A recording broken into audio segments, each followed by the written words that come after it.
KBS 울산 라디오 특집 다큐멘터리 드라마 격동 60년 불굴의 도전 제1화 메이드 인 울산. 취재 극본 이호, 기획 연출 이지향. 첫 번째.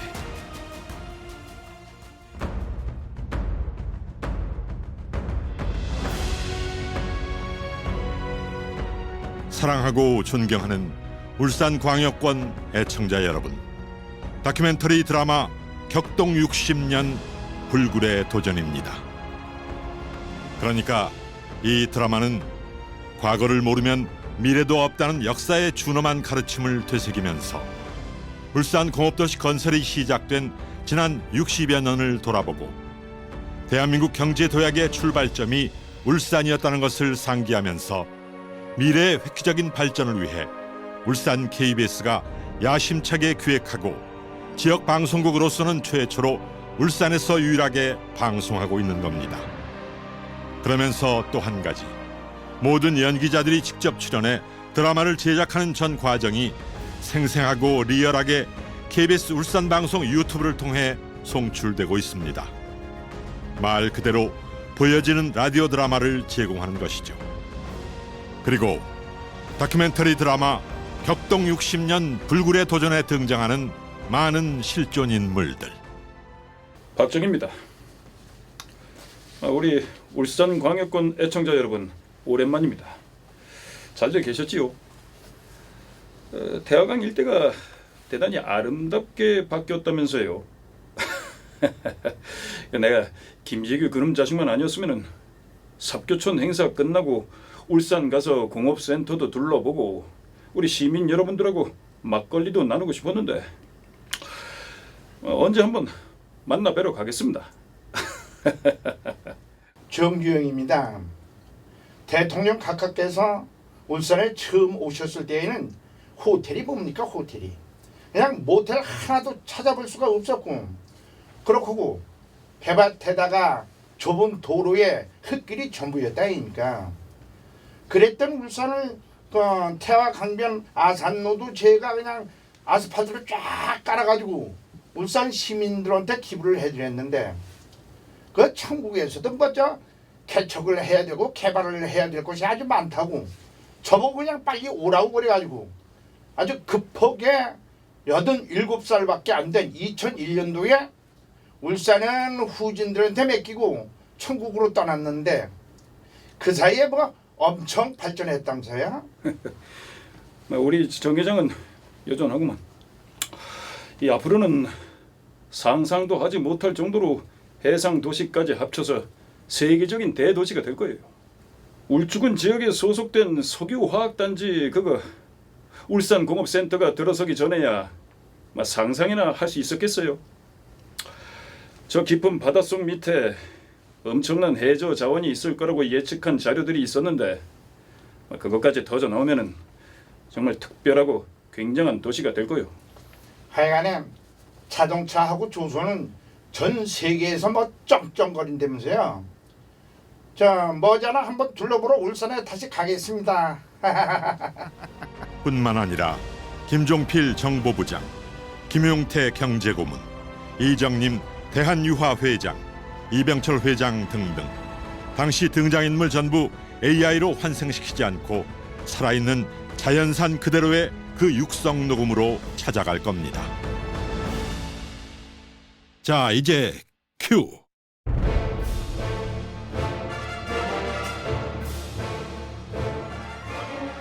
대한민국 경제가 역동적으로 발전한 것은 자동차와 석유화학, 조선산업 등이 보여주고 있듯이 1962년 울산공업센터가 건설됨으로써 시작될 수 있었다는 것은 역사적 사실이다. 말하자면 다 울산 덕분이다. 그런데 격변하는 미래에 대비하고 계속 새로운 생명력이 솟구치도록 울산이 모태가 됐다는 것 정도는 누구나 알고 있는 사실일까? 아니다. 원래부터 있었던 것이 아니냐고 반문하는 사람까지 있다. 이게 지금 무슨 소리 하고 있노? 에이?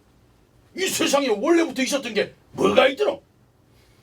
니는 누군가 안 만들어줬는데 원래부터 생겨났나? 어렵고 고생한 철학으로 말할 게 아니고 아무것도 없는 백지 상태에서 제대로 그림이 그려지고 커다란 성과를 낸다는 위대한 중심, 공자의 회사 후소, 이걸 알아야 된다 그 말이라. 누구보다 우리가 자긍심을 가져야 한다. 지금은 천지가 개벽했다고 할 정도로 그야말로 아무것도 없었던 불모지나 다름없는 땅 울산이었고 대한민국 경제 전체가 암흑시대였다. 그때 우리나라에 왔는 공업이라 그래 봤댔자. 면방지 한 5,000축 있었을까 말하고요. 그 다음에 민족 자본이라는 것은 술 먹는 거 양정밖에 없습니다. 그게 민족 자본입니다. 그래, 그 다음에 유통구조의 화신 백화점에 깨끗한 거 하나 있었는 이런 정도가 우리나라의 자본이었고 그 당시에 발전량, 전기 발전량, 전체 발전량 남한에는 불과 10만 킬로도 안 됐습니다. 그러니까 식지 발전량 3만 킬로와트도 안 됐어요. 3만 킬로와트. 그 정도가 우리나라의 경제였어요.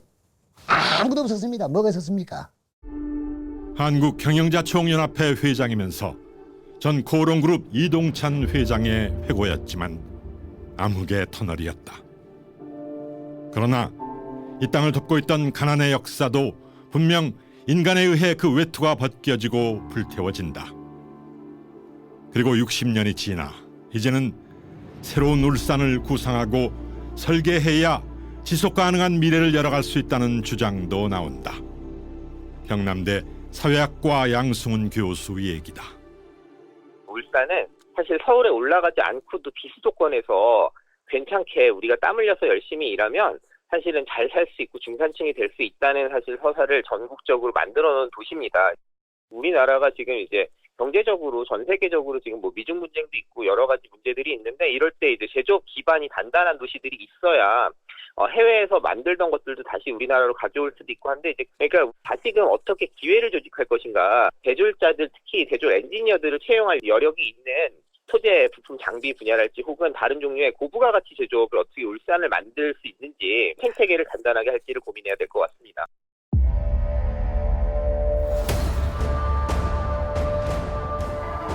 조국의 운명을 판가림하는 이 엄숙한 순간에 우리들은 혁명 대열에 뛰어들어 국가의 운명을 바로잡을 것을 국내 뜻하고는 전혀 상관없이 가장 단순한 방법으로 정권을 장악했던 혁명정부. 이제 새로운 국가 건설을 위해 황폐화된 땅에 경제 재건의 식목을 시작한다. 그런데 아무것도 몰랐다, 이 사람들. 치밀한 계획 없이 쿠데타로 출발했다가 3권을 장악하고 보니 혁명 주체들 간의 내분도 문제지만 경제부터 엉망이었다. 큰일 났다. 무지막지한 정치권 횡포도 정리해야 했지만 혁명의 당위성을 위해서도 빈곤부터 타파시키지 않으면 안 되겠다는 위기감이 고조된다. 이때 분위기를 혁명했던 오치성 전 내무부 장관의 증언에서도 짐작할 수 있는 내용이 나온다. 경제개발 5개년 계획이 제대로 집행됐겠습니까? 국회의원들이 내 지역에 파벌로 우리 파의 주장이 저 상대방에게 반대하는데 엉망진창 됐을 거예요. 엉망진창 되면 2차, 3차 됩니까? 5.16 혁명하다 보니까 그런 여건을 다 무리칠 수가 있어. 다시 말해서 두뇌들을 사출했다더니 경제학자들, 경제 전문가들을 모아서 우리가 경제기획원을 만들고 그리고 자문위원을 만들었어요. 당신들은 정치가 어떻게 돌아가고 누구의 압력도 없이 간섭도 없이 있는 그때 지식 수준은 시방에 비하면 보다급도 없는 얄팍한 지식인지 모르겠지만 총동원해서 짜냈던 경제개발 5개년 계획 아닙니까? 이렇게 된 것이지만 어쨌든 속을 들여다볼수록 나라 형편은 엉망이다. 혁명을 한 이상 매듭은 지어야겠고 그러기 위해선 선거를 통해서 정권을 잡아야 되니 민정참여 문제가 대두되고 그런데 경제 재건이라는 숙명적 과제가 거대한 암벽처럼 눈앞에 놓여 있다. 난리다. 여기서 혁명의 핵심 김종필이 결국 두 가지의 커다란 짐을 짊어지지 않으면 안 되게 됐다. 하나는 박정권을 지탱시킬 수 있는 힘 있는 조직 구축, 즉 중앙정보부 창설이었다. 또 하나는 경제개발 5개년 계획이라는 경제 재건 입안을 작성하는 일이다. 정말 막중하고 엄청난 스케일이다. 김종령이 뭐인데 혁명정부를 지 마음대로 쥐었다 폈다 하는 게야.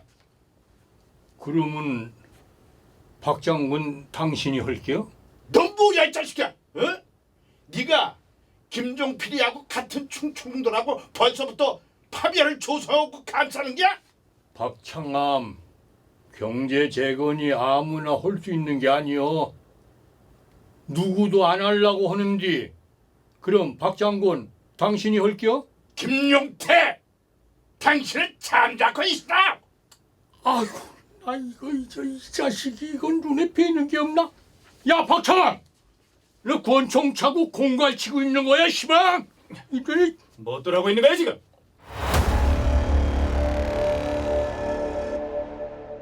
내분이 심각했다. 하나, 국가 재건을 달성하기 위한 민정 참여와 경제개발 계획안 마련이 더 시급하다. 그런데 군부, 군인들 속에서는 인재가 보이지 않았다. 중앙정보부를 만들었던 김종필의 측근 석정선 전 중앙정보부 차장 증언이다. 어떤 문제가 생기냐면 민정의양을 해야 되겠다 이겁니다. 근데 5.16 날 때까지 누구 하나도 군정을 몇 년 하겠다 하는 확실한 계획을 죽은 박정희 씨로부터 시작해서 누구도 5.16이 나는 날 아침까지 몇 년을 하겠다, 며칠을 하겠다는 계획이 전혀 없었습니다. 5.16이 나가지고 한 3, 4개월 후에, 한 5개월 후에 그런 군정을 얼마나 연장할 것이냐 하는 문제들이 도달이 됐을 거 아닙니까? 그 미션이 자동적으로 어디에 떨어지겠습니까? 다행히 경제 재건은 박정희의 핵심 브레인 김용태 최고회의 경제고문을 내세워 혁명정부 초기를 주도해 나갔다. 이런 시대적 배경을 깔고 혁명의 양대 줄기 중의 하나인 경제 재건 분위기를 듣고 계속한다. 김용태 당시 최고회의 경제고문이다. 즉각 그 현병사령부에 전부 구속을 했어요. 부정축제자들을. 그게 기업인들 아닙니까?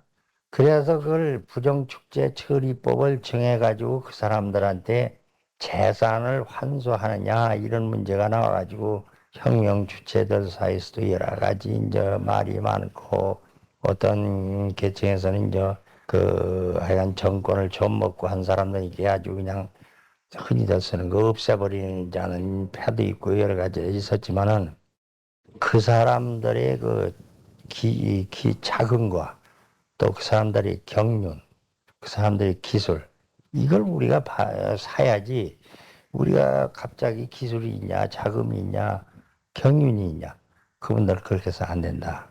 이제 내가 앞장서서 이제 그걸 하고 그래서 참 혁명 주체기 싸움도 많이 했어요. 절대 죽여서는 안 되고 활용해야 한다. 굉장히 극단적이다. 기업인들을 죽여버려야 한다는 군인들의 저항과 맞선 김용태 신념은 오늘날 많은 의미를 던지는 하나의 역사 기록이 되기에 족할 것이다.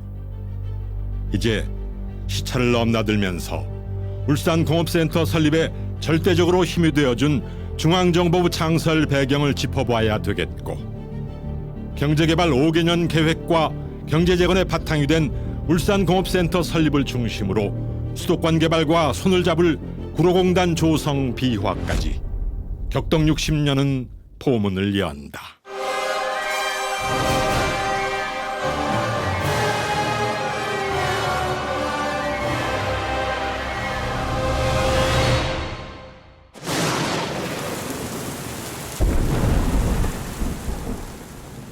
천천히 창가를 물러나며 부동자세로 기다리는 김종필 부장을 향해 턱을 치켜올린다.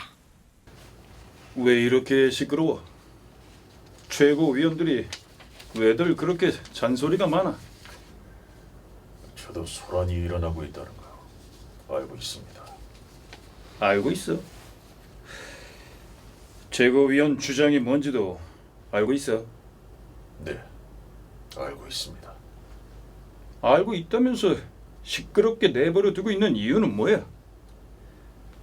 정보부 조직은 비밀을 요하는 내용이 많아서 일일이 자세한 부분까지 설명을 할 수가 없지 않습니다. 그러면 그런 점을 이해시키면 될 것 아니야? 왜 시끄럽게 내버려 두냐는 말이야.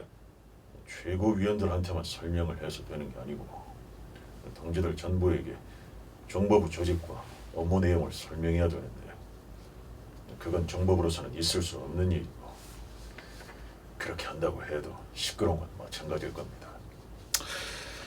그러지 말고 자네가 직접 자세하게 설명을 해줘. 응? 이 오치성 최고위원이 최고위원들을 대표해서 나한테 찾아왔어. 혁명 동지들 간에 내분이 있으면 시급한 경제 재건부터가 되겠냐는 것이야. 자네가 설명을 해주라고. 알겠습니다. 나야 자네 마음을 알지만 이 총밖에 모르는 단순한 녀석들은 그걸 모르잖아. 먹고 사는 문제가 급해.